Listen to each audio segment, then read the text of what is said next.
وَإِذْ نَجَّيْنَاكُمْ مِنْ آلِ فِرْعَوْنَ يَسُومُونَكُمْ سُوءَ الْعَذَابِ يُذَبِّحُونَ أَبْنَاءَكُمْ وَيَسْتَحْيُونَ نِسَاءَكُمْ وَفِي ذَلِكُمْ بَلَاءٌ مِّن رَّبِّكُمْ عَظِيمٌ۔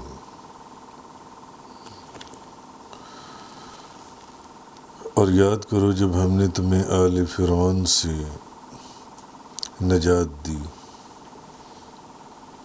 اور یاد کرو جب ہم نے تمہیں آل فرعون سے نجات دی جو تم کو بدترین عذاب پہنچاتے تھے۔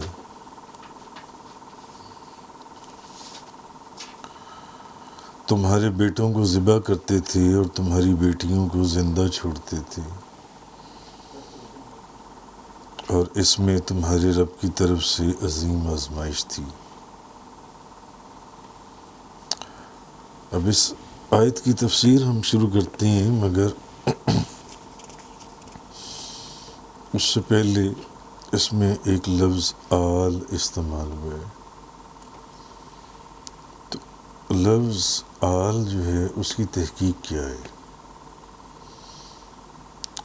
آل کا لفظ کن کن کے لیے بولا جا سکتا ہے؟ پہلے ہم اس کو دیکھتے ہیں، پھر ہم اس آیت کی پوری تفسیر شروع کریں گے۔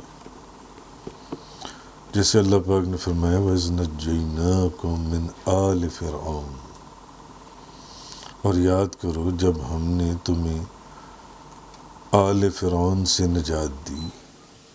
امام ابن جریر طبری نے لکھا ہے کہ آل فرعون سے مراد فرعون کی اہل دین اور اس کی اتباع کرنے والے لوگ ہیں۔ آل فرعون سے مراد یعنی جو بھی فرعون کی بظاہر پیروی کرتے تھے اس کو فرعون کی آل کہا گیا ہے۔ فرعون کی آل۔ جب آل محمد نبی کریم صلی اللہ علیہ وسلم کی آل جو ہے، پھر آل محمد کون ہے؟ پھر اس کا مطلب ہے کہ ہر وہ انسان جو نبی کریم صلی اللہ علیہ وسلم کی سچے دل سے آپ کی پیروی کرتا ہے،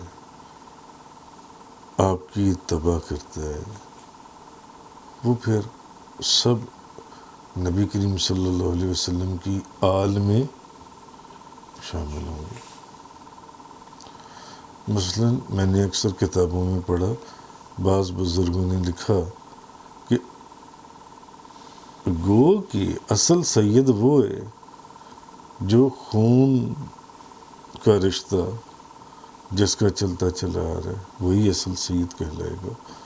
مگر بعض علماء نے یہ لکھا کہ نہیں، اصل سید وہ ہے جو نبی کریم صلی اللہ علیہ وسلم کا سچا اور پکا غلام ہو،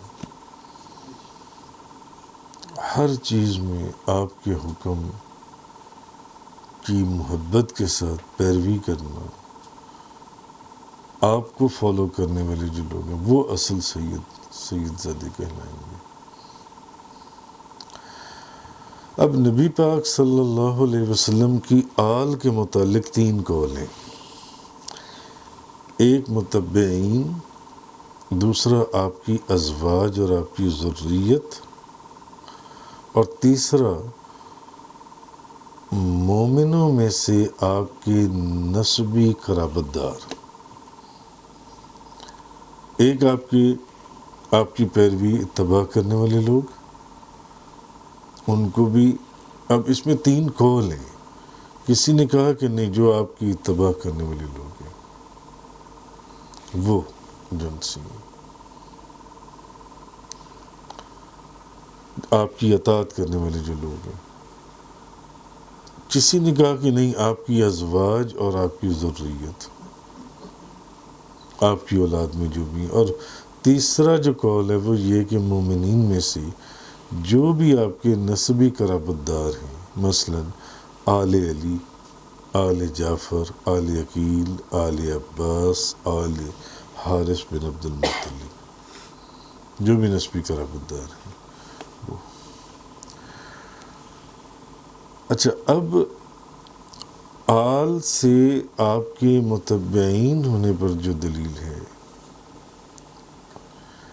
کہ قرآن میں جہاں آل فرعون کا لفظ آیا ہے اس سے فرعون کے اتباع کرنے والے، اس کی اطاعت کرنے والے فرعون کی اور اس کے اہل دین مراد ہیں. اور حضرت نوح علیہ السلام سے ان کے بیٹے کے متعلق فرمایا گیا کہ انہ لیس من اہلک انہ عمل غیر صالح، بے شک وہ آپ کے اہل سے نہیں ہے، بے شک اس کے عمل نیک نہیں ہے.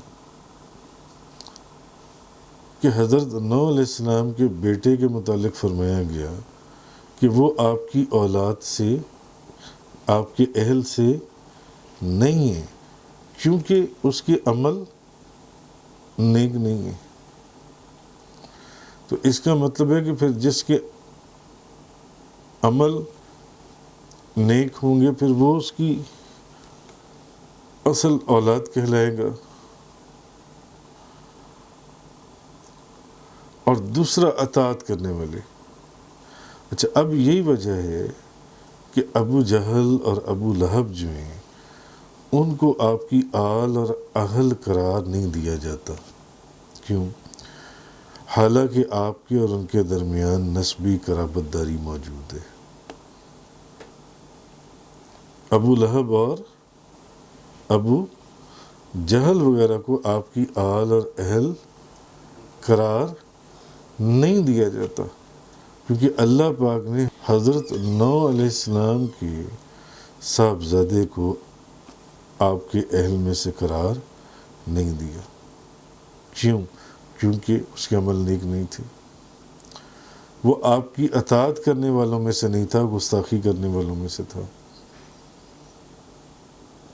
اب قرآن کی آیت سے ہمیں جب یہ بات پتہ چل گئی کہ اس کے عمل نیک نہیں تھے اور عمل نیک نہ ہونے کی وجہ سے اس کو حضرت نوح علیہ السلام کی آل یا اہل میں سے نکال دیا گیا، تو پھر یہ کیسے ہو سکتا ہے کہ ابو جہل یا ابو لہب وغیرہ کو گو کہ قرابت داری تو تھی نا، آپ کے اہل یا آل میں سے مان لیا جائے. اگر ان کو مانیں گے تو پھر وہ جو آیہ مبارکہ کے اندر حضرت نوح علیہ السلام کے متعلق آیا، پھر وہاں کیا کہیں گے. اچھا، اب ایک شخص نے سوری سے، حضرت امام سوری سے پوچھا آل محمد کون ہے؟ آپ نے فرمایا کہ اس میں اختلاف ہے. مثلا بعض نے کہا ہے کہ اہل بیت ہیں، اور بعض نے کہا ہے جو آپ کی اطاعت کرے اور آپ کی سنت پر عمل کرے وہ آپ کی آل ہے. جیسے کہ میں نے آپ کو ابھی تھوڑی دیر پہلے کہا کہ بعض بزرگوں نے، علماء نے، مفسرین نے یہ لکھا کہ اصل میں ہر وہ شخص جو آپ کی کامل اطاعت کرنے والا ہے وہ آپ کی آل اولاد میں سے ہے. اصل سے وہ سید ہے، وہ آپ کی آل میں سے کہلائے گا. اب انہوں نے کہا کہ لوگوں کا اختلاف ہے کہ بعض تو کہتے ہیں کہ اہل بیت ہیں، اور بعض نے کہا جو آپ کی اطاعت کرے اور آپ کی سنت کے اوپر پورا عمل کرے وہ آپ کی آل میں سے ہے. اب یہ بھی اگر بات ایسے ہی ہے تو پھر یہ کتنی بڑی یہ مہربانی اور یہ کتنی بڑی نعمت ہے. پھر تو ہر شخص کوشش کر کے آپ کی آل میں داخل ہو سکتا ہے، نبی کریم صلی اللہ علیہ وسلم کی آل میں. حضرت جابر بن عبداللہ انصاری رضی اللہ تعالیٰ عنہما بیان کرتی ہیں کہ حضور نبی کریم صلی اللہ علیہ وسلم کی آل آپ کی امت ہے. آپ کی امت ہے۔ حضرت انس بن مالک رضی اللہ تعالیٰ عنہ بیان کرتے ہیں کہ نبی کریم صلی اللہ علیہ وسلم سے سوال کیا گیا کہ آل محمد کون ہیں؟ تو آپ نے فرمایا ہر متقی پرہیزگار شخص وہ آل محمد ہے۔ اب اوورآل کیا سمجھا جاتا ہے کہ نہیں، آل محمد وہ ہیں جو خون کے رشتے میں سید کہلاتے ہیں، وہ آل محمد ہیں۔ جبکہ اب دیکھ لیں حضرت انس بن مالک کا یہ قول ہے کہ ہر متقی پرہیزگار شخص آپ کی آل میں سے۔ حضرت جابر بن عبداللہ فرماتے ہیں کہ حضور نبی کریم صلی اللہ علیہ وسلم کی امت آپ کی آل میں سے ہے جی۔ اور اسی طرح حضرت سفیان ثوری انہوں نے یہ فرمایا کہ بعض کے لوگوں نے کہا کہ اہل بیت ہیں آپ کی آل اولاد، اہل بیت اب وہ آپ کے گھر والی ہیں، اور بعض نے کہا کہ جو آپ کی اطاعت کرے اور آپ کی سنت کے اوپر عمل کرے وہ آپ کی آل میں سے ہے، وہ آپ کی آل ہے، اصل وہ آپ کی آل ہے۔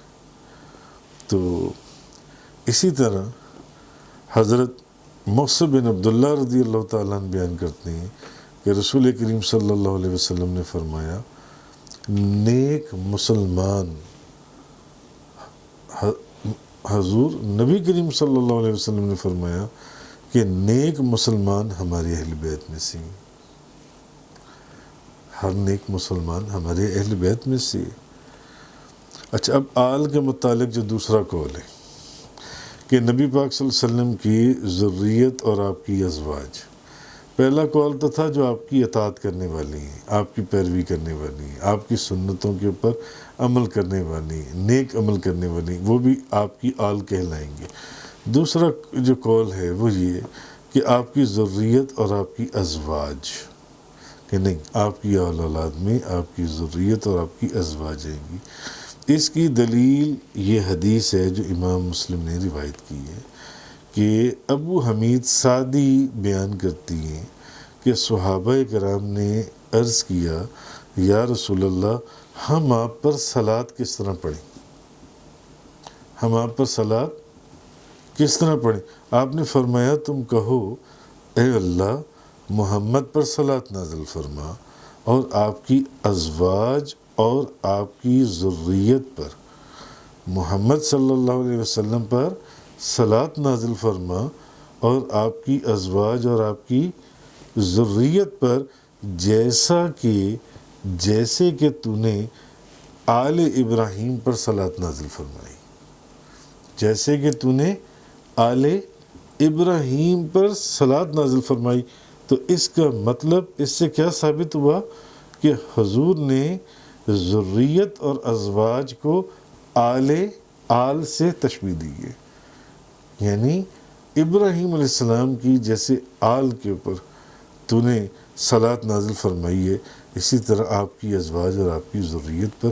تو اس سے معلوم ہوا یہ حدیث اس چیز پر دلالت کرتی ہے ان علماء اور ان مفسرین کے قول پر جو کہتے ہیں کہ نہیں، آل جو ہیں آل کے اندر ذریت اور ازواج آئیں گی، پیروی کرنے والے اطاعت کرنے والے نہیں آئیں گے۔ آپ کی آل اولاد میں آپ کی ذریت آئے گی اور آپ کی ازواج آئیں گی، جیسا کہ تو نے آل، کیونکہ اس حدیث میں آپ نے آل کی جگہ پر ازواج اور ذریت کا ذکر فرمایا ہے۔ تو اس سے معلوم ہوا کہ آپ کی ازواج اور آپ کی ذریت بھی آپ کی آل ہی ہے۔ علامہ نووی لکھتے ہیں کہ اس میں اختلاف ہے کہ نبی کریم صلی اللہ علیہ وسلم کی آل کون ہے۔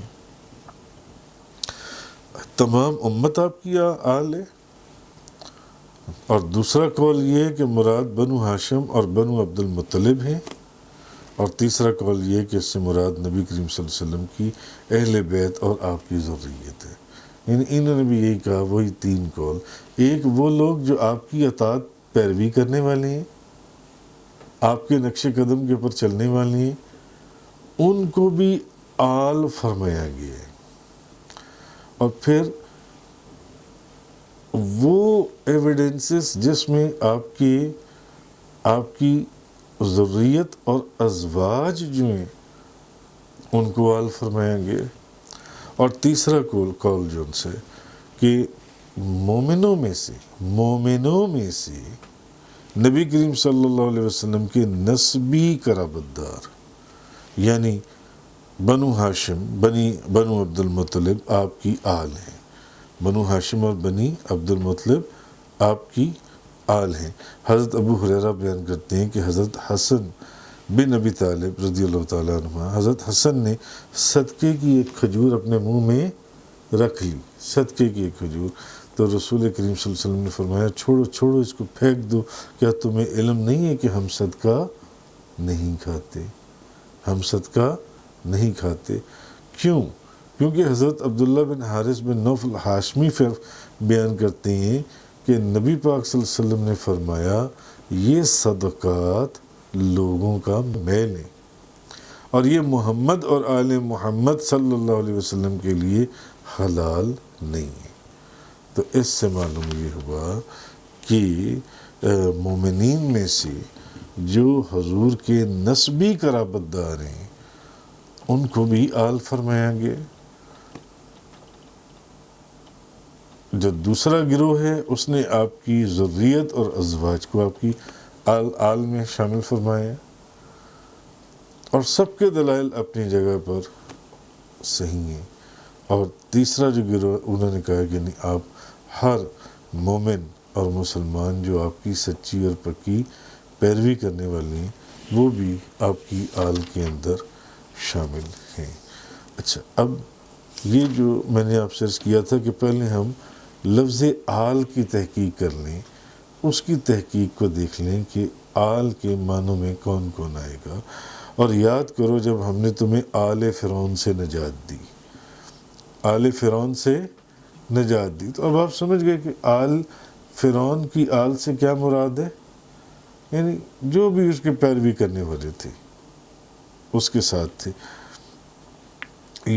یسومونکم سوء العذاب یذبحون ابناءکم ویستحیون نساءکم وفی ذالکم بلاء من ربکم عظیم۔ اور یاد کرو جب ہم نے تمہیں آل فرعون سے نجات دی جو تم کو بدترین عذاب پہنچاتے تھے، تمہارے بیٹوں کو ذبح کرتے تھے اور تمہاری بیٹیوں کو زندہ چھوڑتے تھے، اور اس میں تمہارے رب کی طرف سے ایک بہت عظیم آزمائش تھی، بہت عظیم آزمائش تھی۔ اچھا، اب سورہ بقرہ کی آیت نمبر 49 سے لے کر آیت نمبر 60 تک اللہ تعالیٰ نے بنی اسرائیل پر کی گئی 10 نعمتوں کا ذکر فرمایا ہے کہ یاد کرو ہم نے تمہیں کیسی کیسی نعمتیں دی تھیں، اور ان میں پہلی جو نعمت ہے جس کا اللہ نے ذکر کیا ہے کہ اب سنو جو میں نے تم لوگوں کو نعمتیں دی ہیں، وہ یہ تھی کہ بنی اسرائیل کو فرعون کے مظالم، ظلم اور اس کے عذاب سے نجات عطا فرمانا ہے۔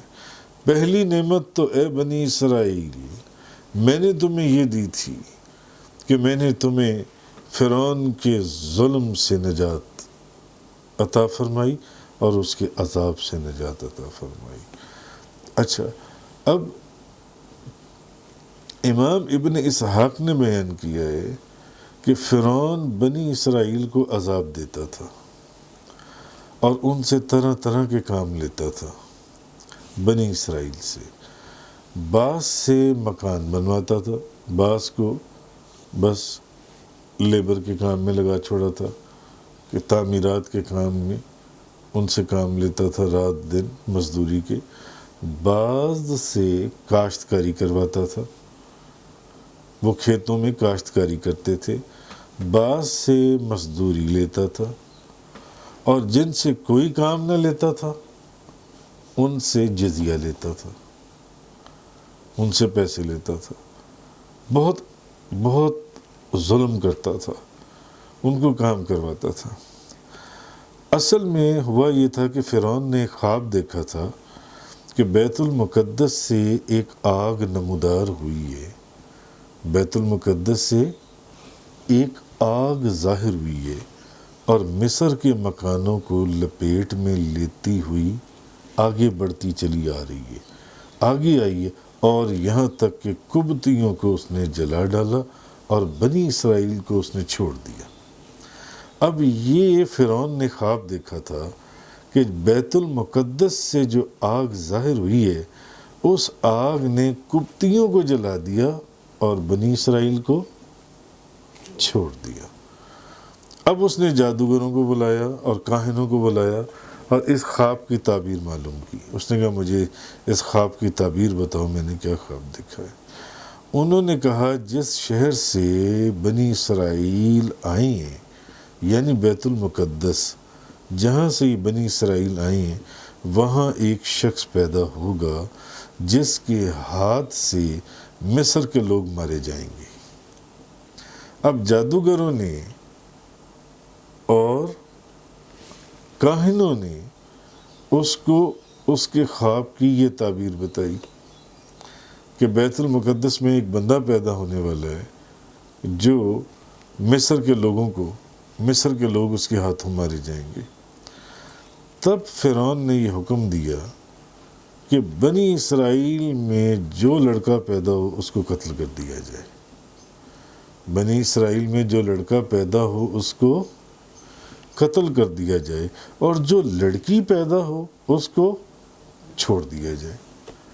لڑکی کو نہ قتل کرو، لڑکے کو قتل کر دو۔ اچھا، اس نے قبطیوں سے کہا تمہارے جو غلام باہر کام کرتے ہیں ان کو بلا لو اور ان کی جگہ بنی اسرائیل سے کام لو اور ان سے جتنا نیچ اور رذیل کام لے سکتے ہو بنی اسرائیل سے لو۔ یہ اس نے قبطیوں سے کہا۔ اس نے کہا کہ ہر جگہ پہ بنی اسرائیل سے کام لو اور جو گندے سے گندہ اور غلیظ کام بنی اسرائیل سے لے سکتے ہو لے لو۔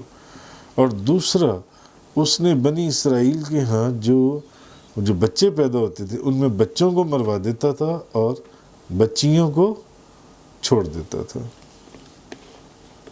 قرآن کریم کے اندر بھی اس کے متعلق آیا ان فرعون علا فی الارض وجعل اہلها شیعا یستضعف طائفة منهم یذبح ابناءهم ویستحیی نساءهم۔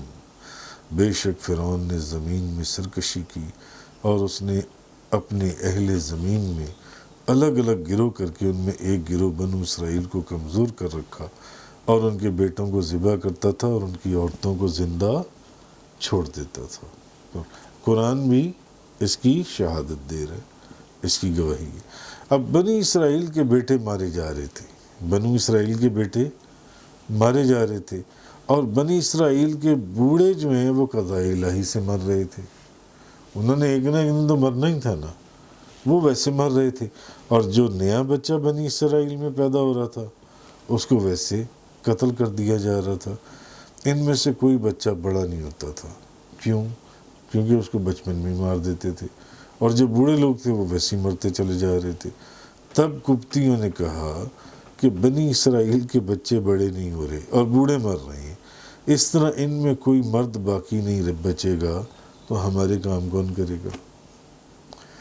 اب قبطیوں نے سوچا کہ بوڑھے تو مرتے چلے جا رہے ہیں اور بچوں کو ہم قتل کرتے چلے جا رہے ہیں، تو اب جب ان میں کوئی بچے گا ہی نہیں پیچھے تو پھر کون ہمارے کام کرے گا۔ تب فرعون نے یہ حکم دیا کہ اچھا اب ایسا کرو کہ 1 سال بنی اسرائیل کے بیٹے ذبح کر دو اور 1 سال ان کے بیٹے ذبح نہ کرو، 1 سال کے لیے چھوڑ دو۔ شاید جس 1 سال میں اس میں وہ بندہ بھی جس نے پیدا ہونا ہے اور اس نے ہمارے قبطیوں کو مارنا ہے وہ شاید اس 1 سال میں وہ بھی چلا جائے۔ تو جس سال وہ ذبح نہیں کرتے تھے اس سال حضرت ہارون علیہ السلام پیدا ہوئے اور ان کو چھوڑ دیا گیا، اور جس سال بچوں کو ذبح کیا جانا تھا اس سال حضرت موسیٰ علیہ السلام پیدا ہوئے۔ جب جس سال ذبح نہیں کرنا تھا اس میں ہارون علیہ السلام پیدا ہوئے اور جس سال وہ ذبح انہوں نے کرنا تھا اس میں حضرت موسیٰ علیہ السلام پیدا ہوئے۔ تو فرعون جو ہے یہ مصر کے بادشاہ کا لقب ہے۔ فرعون مصر کے بادشاہ کا لقب ہے، جیسے روم کے بادشاہ کا لقب کیسر ہے اور فارس کے بادشاہ کا لقب کسرا ہے، اور یمن کے بادشاہ کا لقب طبا ہے، اور حبشہ کے بادشاہ کا لقب نجاشی ہے، اور ترک کے بادشاہ کا لقب خاقان ہے، اور مسلمانوں کے بادشاہ کا لقب سلطان ہے، ہندوؤں کے بادشاہ کا لقب راجہ، مہاراجہ، اور انگلستان کے بادشاہ کا لقب جارج ہے۔ تو فرعون جو ہے یہ مصر کے بادشاہ کا لقب ہے، یہ بادشاہ کا لقب ہے یہ وہاں کے جی۔ تو امام ابن جریر نے امام ابن اسحاق کے حوالے سے لکھا کہ قرآن پاک میں جس فرعون کا ذکر کیا گیا ہے اس کا نام ولید بن مصب بن ریان تھا۔ جس فرعون کا ذکر قرآن نے کیا اس کا نام کیا تھا؟ ولید۔ تو یہ اس آیہ کریمہ کے اندر یہ جو اللہ پاک نے فرمایا، اور یاد کرو جب ہم نے تمہیں آل فرعون سے نجات دی۔ تو آل کی تحقیق ہم نے پہلے پڑھ لی کہ آل کی تحقیق میں کون کون آئے گا، اور جو تم کو بدترین عذاب پہنچاتے تھے، تمہارے بیٹوں کو ذبح کرتے تھے اور تمہاری بیٹیوں کو زندہ چھوڑتے تھے، اور اس میں تمہارے رب کی طرف سے ایک عظیم آزمائش تھی۔ اب یہ اللہ نے اپنی پہلی نعمت کا ذکر کیا ہے ان کو کہ یاد کرو اے بنی اسرائیل، میں نے تم پر کیسی کیسی نعمتیں، وہ میں نے تمہیں فرعون سے اور آل فرعون سے نجات دی تھی۔ اب وہ نعمتوں کا ذکر ہوگا، یاد کرو میں نے تمہیں کیسی کیسی نعمتیں دی تھی۔ صدق اللہ تعالیٰ و بلغ رسول اللہ صلی اللہ علیہ وسلم۔ تفسیر قرآن کا یہ لیکچر انگلش میں سننے کے لیے براہ کرم ڈسکرپشن میں موجود لنک پر کلک کریں۔